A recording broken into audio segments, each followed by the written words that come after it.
Hi, and welcome to Cybernetlearners. I'm Ganesh, your guide on this thrilling journey into the world of cybersecurity. In today's hyper-connected landscape, understanding cybersecurity is crucial for everyone, from individuals to businesses. This channel is dedicated to empowering you with the knowledge and tools to safeguard your digital assets and stay one step ahead of cyber threats. Before we get started, a quick disclaimer: Cybernetlearners is created for educational purposes only. The techniques and insights shared here are meant to enhance your knowledge and help you stay secure online. Please use this information responsibly and ethically. Welcome back to Cybernetlearners. In this episode, we'll guide you through setting up a lab environment for ethical Android penetration testing on a Windows machine. Whether you're new or experienced, a reliable setup is key to effective testing. Let's dive in. Okay, let's get started by installing JADX GUI on Windows. So here I am on Google, and the first thing you need to do is first install Java. Now this is pretty easy to install. All you need to do is click Java Download, and then follow all the default prompts for the Java download. You're going to need Java installed first for your Windows machine for JADX to work properly. So please take a moment, go out and do that. It's pretty easy to install. Now when it comes to JADX, I'm going to go back to Google here, and now I just need to search for JADX, and it's going to be this first result that Skylot JADX Dex to Java decompiler on GitHub. And for Windows, here we can scroll down to the releases on the right-hand side. Scroll down a bit more, and we can actually take this JADX GUI 1.2.0 node jarwin.exe. I'm going to download this. It should download pretty quickly. Once it's done, I'm going to click Open, and now you'll get this Windows Defender prompt, and you can actually just skip over this and do a run anyway. And now JADX GUI will open in a separate window. It will ask you to download or open a file. I'm going to click Cancel just to get to the UI here, and if you made it this far with your UI, you should be good to go with JADX. Another note is that you can actually add that exe that you downloaded to say like C Windows, so that JADX can actually be like a command line interface. We'll show something very similar to this with APKTool when we download that tool as well. Let's install tools like ADB on our Windows machine. First, go to Google and search for Android tools. Click on the SDK Platform Tools Release Notes link. This is where you'll find tools like ADB, which allow you to get a shell on your Android emulators. If you already have Android Studio installed, you can install ADB through it.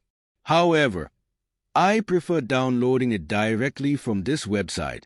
Click on Download SDK Platform Tools for Windows. Scroll down, accept the license agreement, and download the platformtools.zip file. Once the download is complete, open the file and click Extract All.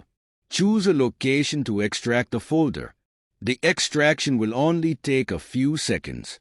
Once the extraction is complete, open the Platform Tools folder.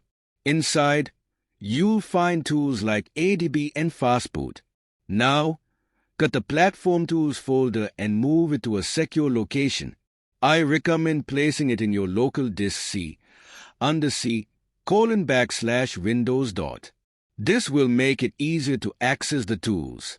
Alternatively, you can configure the system environment variables to recognize this folder. You could do this through System Environment Variables. Once the settings are open, go to Environment Variables. Locate the path variable and click Edit. Add the directory to the Platform Tools folder. For example, mine is set to C:\Windows\platform-tools. However, you could place it anywhere on your file system, like under your user directory. I don't recommend keeping it in the Downloads folder, as you might accidentally delete the tools one day. Instead, place it in a stable location like Documents or another folder you know won't be moved. So, there are two ways to get this set up: moving it to a secure directory or updating the environment variables. Once everything is set up, open the command prompt and type ADB. If the ADB manual page appears, you've successfully installed and configured ADB on your Windows machine. Now, you are ready to use ADB and interact with your Android devices or emulators. Okay, let's install APKTool for Windows now. First, go to Google and type in APKTool. You'll find the official website by iBotPeaches right here. APKTool is an essential tool used to reverse engineer Android APKs and perform static analysis manually. Let's proceed by opening the install documentation. This step is critical, especially for Windows, as the installation involves a few steps to ensure proper setup. The first instruction is to download the Windows wrapper script. Right-click on the link, choose Save Link As, and save it as apptool.bat. Navigate to your Downloads folder and save the file as apptool.bat just as specified. Next, download APKTool 2. Open the link in a new tab and download the apptool.jar file, which is the first result. Once the file is downloaded, click Keep if prompted, and then open the file location. In the folder, you'll see the downloaded file, which might have a name like apptool2.6.0. According to the instructions, you need to rename this file to apptool.jar. Right-click the file, select Rename, delete the numbers and underscores from the name, and press Enter. Now, you should have two files, apptool.bat and apptool.jar. The next step is to move these two files into your Windows directory. To do this, hold Ctrl to select both files, right-click, and choose Cut. Then, navigate to this PC, open Local Disk, C, and go to the Windows folder.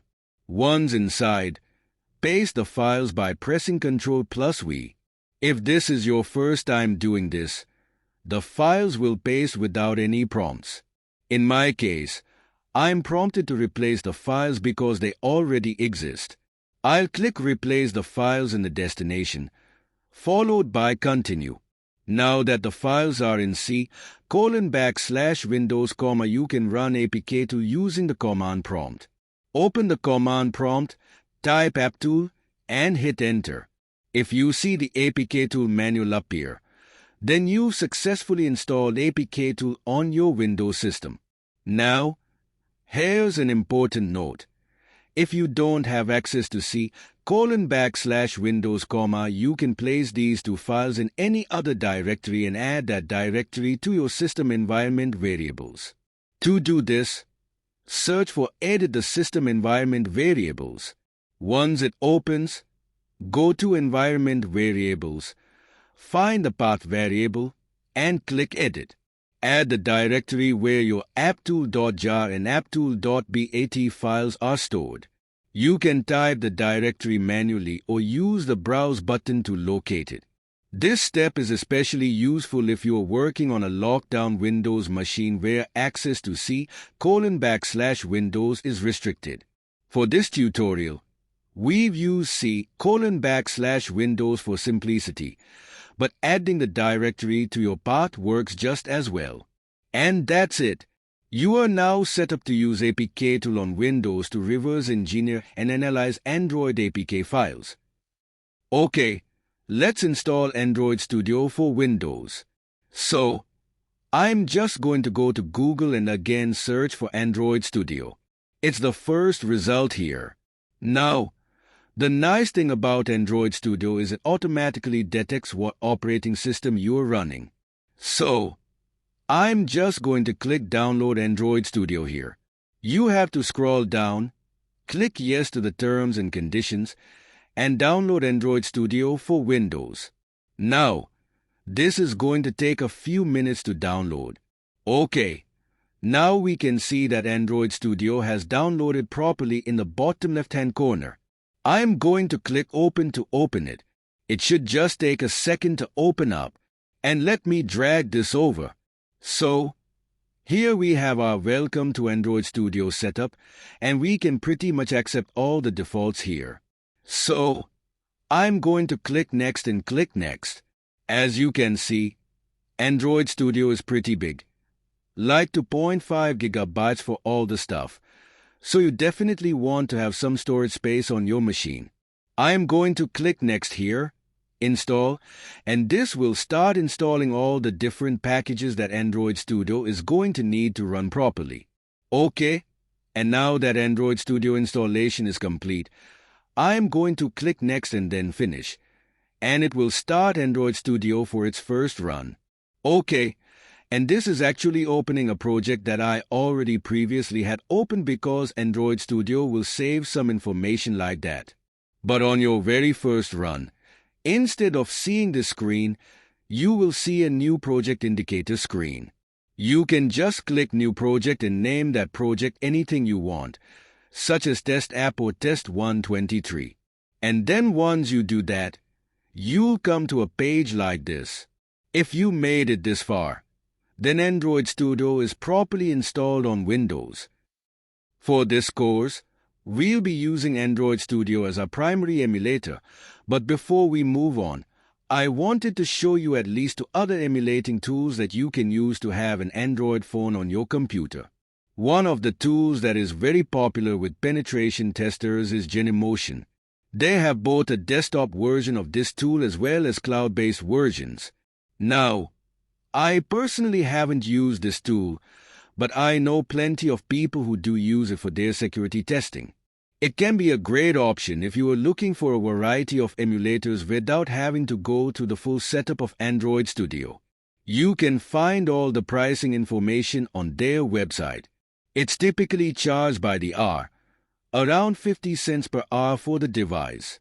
They also offer devices available on different cloud platforms, such as the Alibaba Cloud, Azure Cloud, Google Cloud Platform, GCP, and AWS.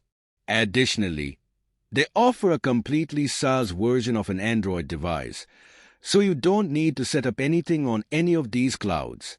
There's also a desktop version available, giving you even more choices in terms of emulation. If you are curious about alternatives to Android Studio, this might be worth exploring. Another emulator to consider is the one included with Visual Studio. This emulator is typically used when you are developing an Android or iOS app with a tool called Xamarin. Xamarin allows you to create an Android and iOS app using the same codebase, which can be a great solution for mobile app development. The Visual Studio emulator comes bundled with Xamarin, so if you are interested in developing apps for both Android and iOS, this could be a valuable tool to look into. However, keep in mind that if you are running this on a Windows device, you'll need to have Hyper-V enabled. It's worth noting that enabling Hyper-V can sometimes interfere with other virtual machines, such as those running on VirtualBox. So, before you decide to use the Visual Studio emulator for Android, make sure that your system can support Hyper-V without causing issues with your other virtual machines. But overall, the Visual Studio emulator is a free alternative to Android Studio, and it's worth considering if you are looking for additional emulation options. I just want to take a moment and highlight some things you might need to do if you are using a physical Android device for penetration testing. The first step is to enable developer options on your device. To do this, go to your device's settings and scroll down to the bottom. In this example, I'm using an emulator because it's easy to show, but the instructions are the same for a physical device. On a physical device, you might see About Phone instead of About Emulated Device, but the process is very similar. Sometimes, developer options can be found directly under System. What you are looking for is the build number. It might be under categories like software version or version information, depending on the phone's manufacturer and model. To enable developer mode, tap the build number about 9 times. You'll see a message like, "You are now 4 steps away from being a developer." Once you've completed the process, you'll get a confirmation message saying, "You are now a developer." Next, go back to the main settings screen. On most physical devices, developer options will appear directly in the main menu. In some cases, like with this emulator, it might be located under System and then Advanced. Now, find Developer Options and scroll down to enable USB debugging. Tap it, click OK, and connect your Android phone to your computer. When prompted, trust the connected device. At this point, if all necessary tools are installed, you can open an ADB shell and access your device. Another useful setting in developer mode is the Stay Awake feature. This prevents the phone from going to sleep while it's charging or connected to your computer. It's especially helpful when switching between your main computer and the phone, so you don't have to keep entering your passcode or using the fingerprint sensor. For penetration testers like me, this is useful for tasks like repeating requests in tools like Burp Suite without worrying about the phone turning off and losing progress. Developer options also includes a variety of other settings, such as lock screen when trust is lost. This ensures the lock screen is activated if the device connects to an untested device. Selecting a specific application for debugging. Verifying apps over USB, which allows you to install applications via USB. You may also find a toggle to allow the installation of untested applications, though this depends on the phone model. Another interesting setting is Disable Absolute Volume, which is useful for developers who want more control over audio settings.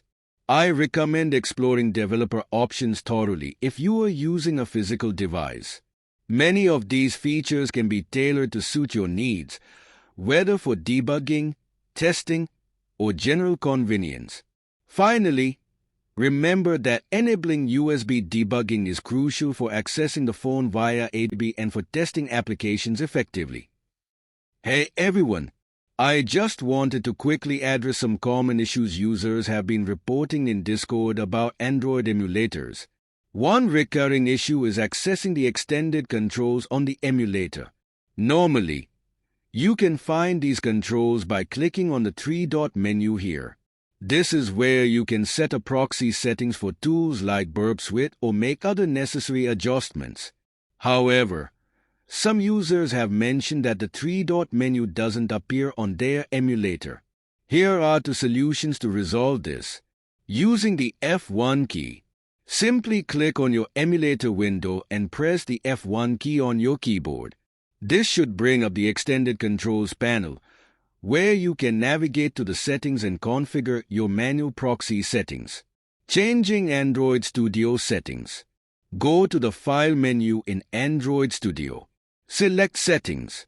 On the left-hand side, scroll down to Emulator. Look for the option that says Launch in a tool window. If it's checked, uncheck it, then click Apply and OK. After making this change, close and reopen your emulator. The three-dot menu should now appear, giving you access to the extended controls once again. So there you have it. Either press F1 for a quick fix, or adjust the settings in Android Studio to permanently resolve the issue. That's a wrap for this tutorial on setting up your Windows Lab for Android penetration testing. We've covered the essential tools like JADX, ADB, APKTool, and Android Studio, along with troubleshooting tips to ensure everything runs smoothly. If you found this video helpful, don't forget to hit the like button, share it with others who might benefit, and subscribe to Cybernetlearners for more in-depth guides on ethical hacking and cybersecurity. In the next episode, we'll be setting up a Kali Linux lab for penetration testing, so stay tuned. As always, feel free to drop your questions or feedback in the comments section below. Thank you for watching, and remember, keep learning, keep hacking, but ethically.